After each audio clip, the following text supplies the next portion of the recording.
आखिरी का एक महीना आप लोगों के पास रहता है। मैं यहाँ पर कोई बैच लेकर नहीं आया हूँ, मैं आप लोगों को जेन्युइन वो 1 मंथ का प्लान देने आया हूँ जो कि आप लोग फॉलो करके अपने बोर्ड एग्जाम में आज तक के सबसे ज्यादा नंबर लेके आ सकते हो।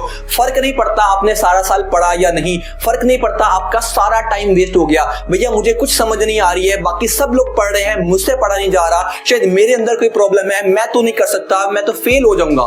देखो यार, थोड़ा सा रुको जरा, क्या कर रहे हो अपने साथ, क्यों इतना डिमोटिवेट हो गए हो। मैं आप लोगों को आज जो प्लान देने वाला हूं, ये आपकी आने वाली जो आपका बोर्ड एग्जाम है इसके अंदर एक बड़ा बिगेस्ट कमबैक होने वाला है आज के इस प्लान को देखने के बाद।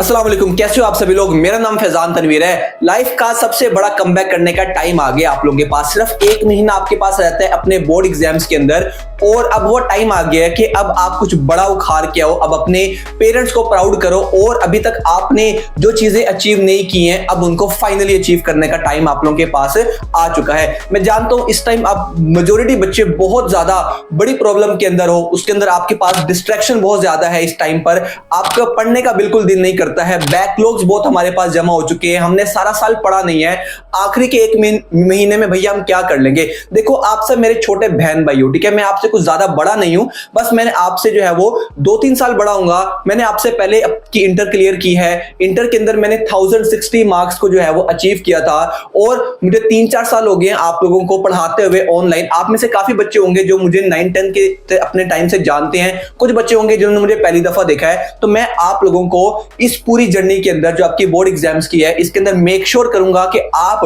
आज तक के सबसे ज्यादा नंबर लेकर आ पाओ। आपको लगता है कि भैया 10 क्लास 9-10 क्लास बड़ी आसान क्लास थी, उसमें तो बड़ी अच्छी तरह नंबर आ जाते थे बगैर कुछ ज्यादा पढ़े, बट इंटर में फर्स्ट ईयर और सेकंड ईयर बड़ी डिफिकल्ट क्लास है। तो मैं कहूंगा तुम बिल्कुल ठीक कह रहे हो, ये क्लास बहुत ज्यादा डिफिकल्ट है एज कंपेयर टू आपकी 9 और 10 क्लास। बट क्या इसमें भैया अगर इतनी मुश्किल क्लास होने के बाद भी क्या नंबर लेना पॉसिबल है, तो मैं कहूंगा बिल्कुल पॉसिबल है।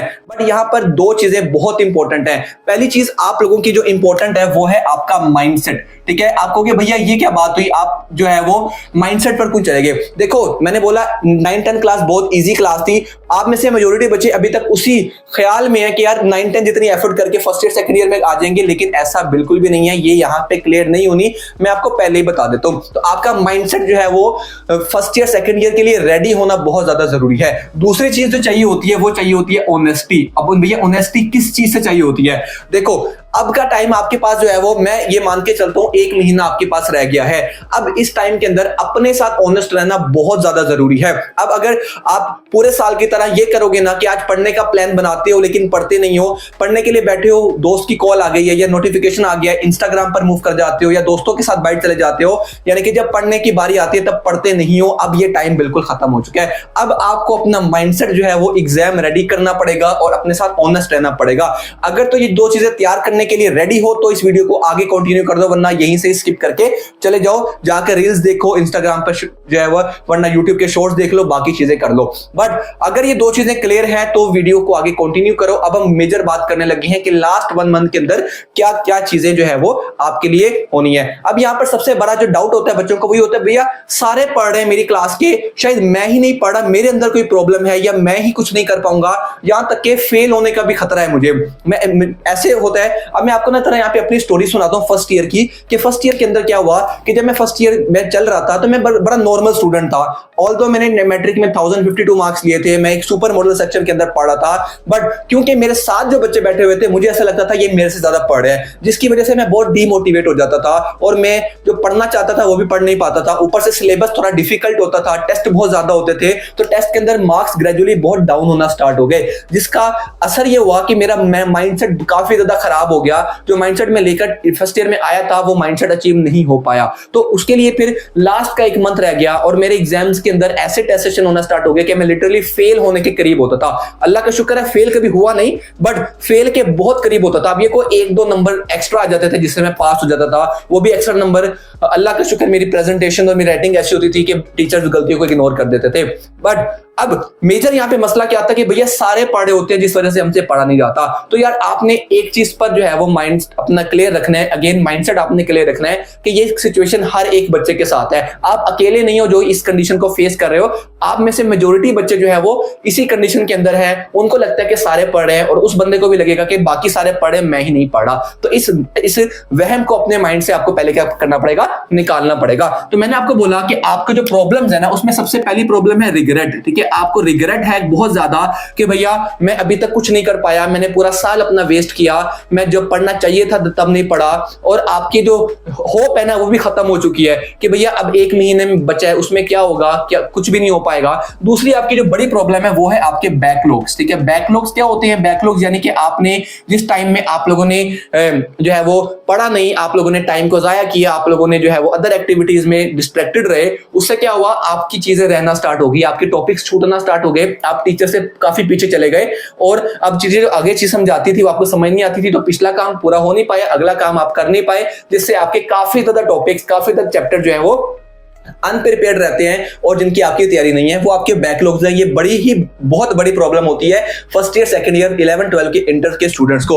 तीसरी जो प्रॉब्लम आपको अभी तक है वो है, जिसको सारे ही फेस करते हैं, वो है डिस्ट्रैक्शन। आज के इस दौर में जहां पर Insta reels 1 step away, YouTube shorts 1 step away, vlogs 1 step away, जो कि ऑब्वियसली हमें ज्यादा अच्छा डोपामिन देते हैं, हमें ज्यादा मजा आता है, और पढ़ाई में तो हमारा सर खपता है, हमें टेंशन होती है, तो जो हमारा दिमाग है वो पढ़ाई को हटाकर किसकी तरफ आ जाता है, सोशल मीडिया की तरफ आ जाता है, डिस्ट्रैक्शंस की तरफ आ जाता है। इवन के जब आपका दोस्त बाहर आपके बेल नो करता है या आपको व्हाट्सएप पे मैसेज आता है ना कि यार मैं आ गया हूं नीचे, तो ये भी एक बहुत बड़ी डिस्ट्रैक्शन है आपकी। ये 3 आज की सबसे बड़ी प्रॉब्लम है जो आप लोगों को फेस करनी पड़ती है। अब मैं आपको बारी बारी जो है ना वो कुछ स्टेप्स के फॉर्मूलाज बताने लगा हूं, ठीक है, जो आपको इन प्रॉब्लम्स को हल करने में जो है वो मददगार साबित होंगे। तो सबसे पहली प्रॉब्लम का जो हल है रिग्रेट का जो हल है वो है अपना माइंडसेट को क्लियर करना। ठीक है, क्लियर योर माइंडसेट। आपका माइंडसेट जैसे मैंने स्टार्टिंग में बताया बहुत इंपॉर्टेंट है। सबसे पहला काम, अपनी गलती को जो है वो एक्सेप्ट करो। ठीक है, एक्सेप्ट करो कि हाँ मेरी से गलती हुई है, मैंने अपना टाइम जाया किया, मेरे से गलती हुई है, मैं चीजों को अच्छी तरह पढ़ नहीं पाया, मेरे से गलती हुई है, मैंने क्लास में टीचर की बात नहीं सुनी, मैंने घर आके रिवाइज नहीं किया,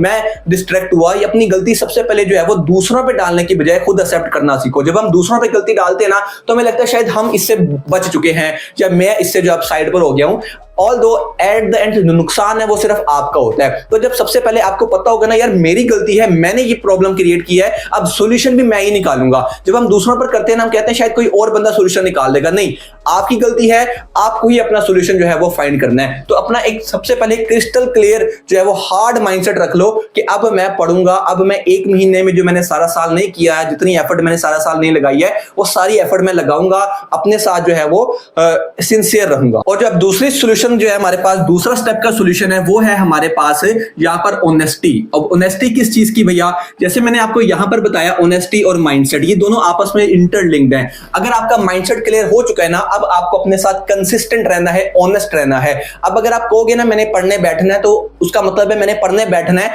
मैं कोई और काम नहीं करूंगा, मैं अपने साथ ऑनेस्ट रहूंगा। इसके लिए आप एक बड़ा आसान सा तरीका कर सकते हो, एक 20-30 वाली एक कॉपी, एक डायरी ले आओ, एक डायरी ले आओ, उस डायरी के ऊपर जो है वो डेली बेसिस पर अपने आप को ट्रैक करना शुरू करो। एक टारगेट बनाओ आज का कि आज कोई भी डेट है, ठीक है, आज के अंदर मैंने ये काम कंप्लीट करना है। अब वो कौन कौन से काम होंगे उस पर हम आगे जाके बात करते हैं। यानी कि आपने आज की डेट यहां पे लगाई, ठीक है, जो भी आज की डेट है वो यहां पे लगाई, उसका जो काम था डेली बेसिस पर उसको ट्रैक करना है। अब ट्रैक कर लिया, बाज़ वक़्त ऐसा हो सकता है कि आप जो है वो आज का काम आपका आधा रह गया या आपने नहीं किया किसी भी XYZ रीजन की वजह से। अब इसका ये मतलब नहीं होता कि आप कल से वो काम छोड़ दो कि भैया मेरी स्ट्रीक टूट चुकी है, अब तो मैं नहीं कर सकता। नहीं, अगर आपको वो एक दिन का प्रॉब्लम आ गई है, आपने यहाँ पे टिक नहीं लगा पाए, इसका ये हरगिज मतलब नहीं है आप वहीं पर आगे का काम छोड़ दोगे। आप उसको देखो कि भैया क्यों मेरे से जो है वो आज का काम पूरा नहीं हो पाया, क्या वो रीजन थी, उस रीजन को ठीक करने की कोशिश करो और आगे मूव कर जाओ। ठीक है, रुकना नहीं है यहाँ पर, एक वजह से आप अपना सारा फ्लो खराब नहीं कर सकते। इसीलिए यहाँ पर कहा जाता है कि आपको कंसिस्टेंट होना बहुत ज्यादा जरूरी है। ठीक है, कंसिस्टेंट आप लोगों ने लाजमी से होना है, फिर ही आप लोग जो है वो फर्स्ट ईयर और सेकंड ईयर के अंदर सर्वाइव कर सकते हो। लिख लो ये वाली मेरी बात। अब इसके बाद जो थर्ड चीज करनी है, जो कि आपका प्रैक्टिकल सोल्यूशन है, प्रैक्टिकल सोल्यूशन आपका है, आपने अपने टॉपिक्स को जो है वो डिवाइड कर देना। ठीक है, डिवाइड योर टॉपिक्स। अब वो टॉपिक्स कौन कौन से होंगे इस पर बात करते हैं। तो अभी ना मेनली तीन, आप अगर आप आज बैठोगे ना अभी इस वीडियो को देखने के बाद अपने टॉपिक्स को डिवाइड करने, तो आपको तीन टॉपिक्स नजर आएंगे। पहला आपका ऐसा टॉपिक होगा जो कि बहुत अच्छा आपको आता है, ठीक है, आपका वो टॉपिक काफी ज्यादा स्ट्रॉन्ग है, ऑल्दो इसकी कम हो सकते हैं, लेकिन कुछ ऐसे टॉपिक्स होंगे जो आपको बहुत अच्छी तरह आते हैं। कुछ ऐसे टॉपिक्स होंगे हमारे पास जो कि मॉडरेट है, मॉडरेट मतलब जो कि थोड़े बहुत आते हैं, बस रिवाइज करने की देर है। तीसरे नंबर पर वो टॉपिक्स होंगे जो कि बहुत ही आपके वीक है, आपको बिल्कुल समझ नहीं आई हुई, आपने बिल्कुल उनको हाथ भी नहीं लगाया हुआ। अब आपने जो है अपने तीन टॉपिक्स को अपने डिवाइड कर लिया। अब जो स्ट्रॉन्ग टॉपिक्स हैं उनको क्या करना है, स्ट्रॉन्ग टॉपिक्स ऐसे टॉपिक्स हैं जिनको आपको बस हल्का सा रिवाइज करना है, आपको मेजॉरिटी कॉन्सेप्ट जो है वो आता है। अब इसके अंदर आप लोगों की ना तीनों की अलग अलग स्ट्रेटेजीज होने वाली हैं। सबसे पहले स्ट्रॉन्ग टॉपिक की बात करते हैं। तो स्ट्रॉन्ग टॉपिक तो बड़ा इजी होगा हमारे लिए। स्ट्रॉन्ग टॉपिक को आपने जस्ट क्या करना होता है, रिवाइज करना होता है। ये जो स्ट्रॉन्ग टॉपिक्स हैं ये आप करोगे अपने मंथ के एंडिंग वाले डेज के अंदर। एंडिंग वाले डेज में आप क्या करोगे, अपने इन टॉपिक्स को जस्ट रिवाइज करोगे, उसके क्वेश्चंस की डिफरेंट प्रैक्टिस कर लोगे और ये सारा कुछ हो जाएगा। मॉडरेट टॉपिक्स ऐसे टॉपिक्स होते हैं जिनको आपको हल्के फुल्के आते हैं लेकिन ज्यादातर नहीं आते हैं। इनके लिए आप जो है वो इनका कोई लेक्चर वन शॉट की सूरत में जो है वो इंटरनेट से देख सकते हो। आपको इंटरनेट पर उस टॉपिक से रिलेटेड आपको लेक्चर मिलेगा, वो लेक्चर देख के अपना कॉन्सेप्ट क्लियर करना, क्योंकि मॉडरेट टॉपिक है ना, कॉन्सेप्ट अगर आपका क्लियर होगा तो आप अपनी वर्डिंग के अंदर भी इसको लिख सकोगे। ये जो वीक टॉपिक्स है ना, अभी का टाइम, शुरू का टाइम इन वीक टॉपिक्स को हमने टारगेट करना है, क्योंकि ये वीक टॉपिक्स ऐसे टॉपिक्स हैं जो बिल्कुल नहीं आते हैं और मैं जानता हूं ज्यादातर बच्चों के ये सबसे ज्यादा होंगे वीक टॉपिक्स। तो वीक टॉपिक्स का ना जो करने का तरीका है वो देखो, वीक टॉपिक्स आपने इस तरीके से करने हैं कि आप लोगों को जो है ना वो देखो, अब हर चीज करने का टाइम नहीं है हमारे पास, ऐसा ही है, क्योंकि स्ट्रॉन्ग टॉपिक्स हम जल्दी कर लेंगे, मॉडरेट के लिए हम लेक्चर देख रहे हैं। वीक टॉपिक्स को आप लोगों ने कैसे करना है, वीक टॉपिक्स आप करोगे जो है वो वेटेज के अकॉर्डिंग। वेटेज का मतलब क्या, कि वो टॉपिक्स करोगे जो कि ज्यादा इंपॉर्टेंट है, जस्ट क्योंकि हम ज्यादा टाइम इस पे नहीं लगा सकते, हमारे ज्यादा मार्क्स आएंगे वो आएंगे स्ट्रॉन्ग टॉपिक से, क्योंकि ये हमें आते हैं। उसके बाद मार्क्स आएंगे मॉडरेट, और वीक टॉपिक्स के अंदर से हम वो टॉपिक्स पहले करेंगे जो कि इंपॉर्टेंट फॉर बोर्ड एग्जाम्स है, यानी कि उनकी जो वेटेज है, वेटेज उनकी क्या है, उनकी जो वेटेज है वो क्या है, काफी ज्यादा है। अब इन वेटेज का कैसे पता चलेगा, वेटेज का पता चलेगा बहुत ही सिंपल है, पास्ट पेपर से। पास्ट पेपर से या आपके टीचर से आपको क्या है, वेटेज का पता चलेगा कि किन टॉपिक्स की वेटेज जो है वो ज्यादा है। आप पहले जस्ट उन टॉपिक्स को कर लो, ठीक है, बाकी का अपना सारा जो एनर्जी है वो स्ट्रॉन्ग और मॉडरेट टॉपिक्स पे लगाओ, और वीक्स के जस्ट इंपॉर्टेंट वाले टॉपिक्स कर लो। आपके जो है वो इस टाइम के अंदर अच्छे नंबर जो है वो ऑब्वियसली आ जाएंगे। हाँ, जो बच्चे पूरे 75 out of 85 out of 85, 100 out of 100 लाना चाहते हैं, ठीक है, यानी कि टॉपर्स हैं, तो उनको तीनों को इक्वल पढ़ना पड़ेगा, तीनों को मतलब उनके दरमियान में कोई कंफ्लिक्ट नहीं होगा, लेकिन मेजॉरिटी बच्चों को जो है वो वीक में से इंपॉर्टेंट टॉपिक्स को करना चाहिए, ठीक है। इससे उनकी जो है वो कम एफर्ट के साथ ज्यादा तैयारी हो पाएगी। अगर हम डायरेक्टली स्टार्ट कर देंगे ना यहाँ से कि वीक टॉपिक सारे करना शुरू कर देंगे, उससे होगा क्या, उससे टाइम, क्योंकि हमारे पास 1 मंथ है तो हम सारा कुछ नहीं कर पाएंगे, जिससे हमारा ये मॉडरेट और ये स्ट्रॉन्ग वाले जो टॉपिक्स हैं ये भी रह जाएंगे, और इसको क्योंकि हमने रिवाइज नहीं किया होगा तो हमारे इसमें नंबर कटने के चांस ज्यादा है, हम भूल सकते हैं उस चीज को। इसीलिए हम मेजर अपने एनर्जी इन दोनों चीजों पे लगा रहे होंगे, और इसके अंदर सिर्फ आप इंपॉर्टेंट टॉपिक्स कर रहे होंगे वेटेज के अकॉर्डिंग, राइट। तो ये हमारा जो तरीका है वो यहाँ पे आपको हेल्प करेगा। अब मैं फाइनल पे आपको कुछ टिप्स दे देता हूं जो कि आपको बहुत ज्यादा हेल्प करेंगी। उसमें सबसे पहली चीज ये है कि यार यू आर नॉट अलोन, आप अकेले नहीं हो जिनकी तैयारी नहीं है। जरा इधर उधर नजर घुमा के देखो, अपना सर्कल थोड़ा सा बड़ा करके देखो। आप सिर्फ क्या करते हो, अपने कुछ दोस्त पढ़ने वालों को देखते हो या वो अपने बस क्लास के अकॉर्डिंग देखते हो। आप ओवरऑल देखो कि कितने बच्चे ऐसे हैं जिन्होंने आपकी तरह पूरा साल नहीं पढ़ा, आपकी तरह पूरा साल जो है वो वेस्ट हो गया उनका, XYZ रीजन की वजह से वो नहीं कर पाए। कुछ बच्चों की जेन्युइन रीजन भी हो सकती है, लेकिन कुछ को मानना पड़ेगा, जैसे मैंने आपको यहाँ पे बोला कि आपको अपनी गलती को स्वीकार करना पड़ेगा, ठीक है। इंडियन में कहते हैं ना, स्वीकार करना पड़ेगा कि आप लोगों को उससे गलती हुई है, आप लोगों ने जानबूझ के डंडी मारी है, बट अब डंडी मार दी हमने, अब हमारा काम है उस डंडी मारने को ठीक करना, क्योंकि ठीक आप लोगों ने करना है। कोई बाहर से आके आपकी लाइफ को ठीक नहीं कर पाएगा, आपकी प्रॉब्लम्स ठीक नहीं कर पाएगा। तो पहली चीज ये कि आप लोग अकेले नहीं हो, ठीक है, सारे बच्चे आपके साथ रगड़ रहे हैं, सारे बच्चे एक ही मैदान के अंदर मौजूद हैं, तो आपके लिए भी इक्वल चांसेस हैं अच्छा स्कोर करने के। और दूसरी चीज ये कि अपने गोल्स को डेली बेसिस पर ट्रैक करो। पहले तो गोल बनाओ ना कि क्या गोल है मेरा, ठीक है, उस गोल को डेली बेसिस पर ट्रैक करो, ठीक है। इस तरह डेली बेसिस पर जो है वो ट्रैक करो और अपने जो है वो देखो कि यार आज का काम हुआ तो ठीक है, नहीं हुआ तो क्यों नहीं हुआ। जब आप इस पे डबल टिक करते हो ना कि यार ये आज का काम मैंने कर लिया है, तो जो एक सेटिस्फेक्शन मिलती है, एक कॉन्फिडेंस मिलता है आगे मेहनत करने का, वो मैं आपको लफ्जों में बयान नहीं कर सकता, वो आपको खुद एक्सपीरियंस करना पड़ेगा। और अगर आपसे कोई चीज रह भी जाती है तो इतना अपने आप ऊपर सख्त होने की जरूरत नहीं है, थोड़ा सा फ्लेक्सिबल करा करो, आप अपने आप को थोड़ा सा रेस्ट दो, ठीक है। मैं ये नहीं बोल रहा कि अभी दिन के 20-20 घंटे पढ़ना स्टार्ट कर दो, थोड़े थोड़े से स्टार्ट करो, ठीक है। थोड़ा थोड़ा पढ़ो, इंक्रीज करते जाओ टाइम, ठीक है। इंशाल्लाह एक टाइम ऐसा आएगा कि आप जो है वो बहुत अच्छी तरह पढ़ रहे होगे, आपका दिल भी करेगा पढ़ने को और आप ज्यादा स्टडी सेशन भी लगा पाओगे। बट ये चीजें कंसिस्टेंसी मांगती हैं, एक दिन करके दूसरे दिन छोड़ नहीं देना, हफ्ता करके छोड़ नहीं देना इसको अंटिल अपने बोर्ड एग्जाम्स, बल्कि इससे आगे लाइफ के अंदर भी आपने इसको जो है वो इसी तरह चलाना है। तो आज की वीडियो मैं उम्मीद करता हूं आपको एक होप मिली होगी, ठीक है। इस वीडियो के अंदर प्लान तो हमने डिस्कस किया, लेकिन मेजर मेरा मकसद था आपको एक उम्मीद देना, आपके अंदर एक छोटी सी चिंगारी को जलाना कि यार कोई मसला नहीं है अगर आप नहीं पढ़ पाए, सारे बच्चे आप जैसे हैं। अगर आप ये बातों को फॉलो करोगे तो इंशाल्लाह आप उन बच्चों में शुमार होगे जो कि अपने एग्जाम्स के अंदर आज तक के सबसे बेस्ट नंबर लेकर आ रहे होंगे। तो बिल्कुल डिमोटिवेट नहीं होना है, ठीक है। अपना जो मोरल है उसको आप लोगों ने स्ट्रॉन्ग करना है। यू कैन डू इट और you will definitely do it, ठीक है। मैं आपके साथ खड़ा हूं, ठीक है। कोई यहाँ पे आपको अगर सपोर्ट नहीं करता है, I will do it for you, ठीक है। उम्मीद करता हूं आपको आज की इस वीडियो से कुछ वैल्यू मिली होगी, आपकी लाइफ के अंदर कुछ चेंज आना स्टार्ट होगा।